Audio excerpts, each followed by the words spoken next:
આમોદ ખાતે કોંગ્રેસ દ્વારા નાયબ મામલતદારને આવેદનપત્ર પાઠવીને રજૂઆત કરવામાં આવી હતી. ભરૂચ જિલ્લાના આમોદ શહેરમાં મતદાર યાદી સુધારણા કાર્યક્રમની આડમાં લોકશાહી પર સીધો હુમલો થતો હોવાનો ગંભીર આક્ષેપ સામે આવ્યો છે. આમોદમાં એક જ કોમના આશરે 1300થી વધુ મતદારોના નામ મતદાર યાદીમાંથી કમી કરવા માટે ભાજપના આગેવાનો દ્વારા ફોર્મ નંબર 7 મારફતે મોટા પાયે વાંધા અરજીઓ દાખલ કરાતા હોવાના આક્ષેપો સાથે રાજકીય ભૂકંપ સર્જાયો છે. આ પ્રક્રિયાને ખુલ્લેઆમ ગેરકાયદેસર, અન્યાયી અને બંધારણ વિરોધી ગણાવી આજે કોંગ્રેસના આગેવાનો તથા મોટી સંખ્યામાં સ્થાનિક નાગરિકોએ મામલતદાર કચેરીએ ઉગ્ર વિરોધ નોંધાવ્યો હતો. મામલતદાર હાજર ન હોવાથી નાયબ મામલતદારને આવેદનપત્ર પાઠવીને ચેતવણી આપવામાં આવી હતી કે જો આ લોકશાહી વિરોધી ષડયંત્ર તાત્કાલિક બંધ નહીં થાય તો ઉગ્ર આંદોલન કરવામાં આવશે.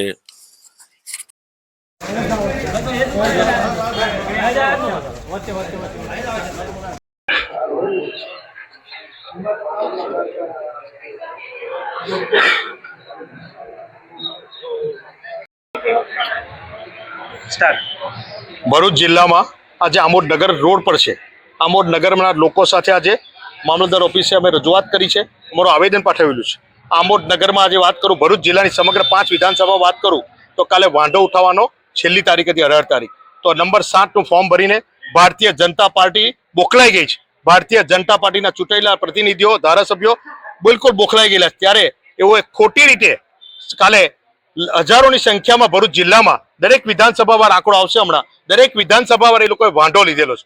ત્યારે જે લોકોએ પ્રૂફ વગર આજે આમોદ નગરમાં અમે તપાસ કરી અહીંયા આવેદન પાઠવેલું છે, ત્યારે પ્રૂફ વગર, કોઈ પણ જાતના પ્રૂફ વગર જેનું મેપિંગ થઈ ગયું છે, કમ્પ્લીટ થઈ ગયું છે, તો એક જ કોમના ચોક્કસ ટાર્ગેટ કરી આમોદ નગરમાં 1300થી વધુ એક જ જ્ઞાતિના લોકોને સામે વાંધો ઉઠાવવામાં આવ્યો છે. તેની સખત શબ્દોમાં વિરોધ કરીએ છીએ. વાંધો હોય, ખોટો હોય તો તમે મત કરી નાખો, ના નથી, પણ ચોરી કરીને તમારે જીતવું છે, અમે ચલાવી નથી લેવાના.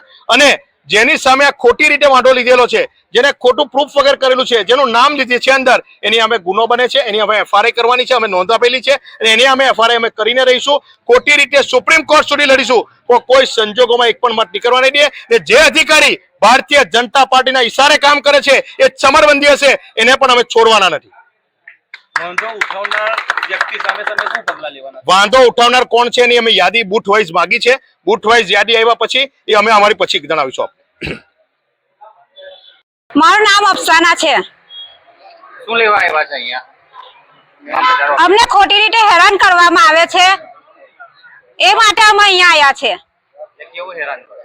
કમ અમે અહીંયા વોટ નથી દેતા, અમારા વોટ નબળા લગી નથી નીકળ્યા અહીંયા આગળ, તો પછી અમને કમ એમ કહે છે કે ઓળા નથી? અમે હાજર છે, જીવતા જીવત હાજર છે, તો પછી મરણ કેમ નીકળ્યા? અમને ન્યાય જોઈએ છે. કોણ છે અહીં હંભી લાવો અહીંયા આગળ? અમારી હંભી જોઈએ, જેને બી એને આવું કર્યું છે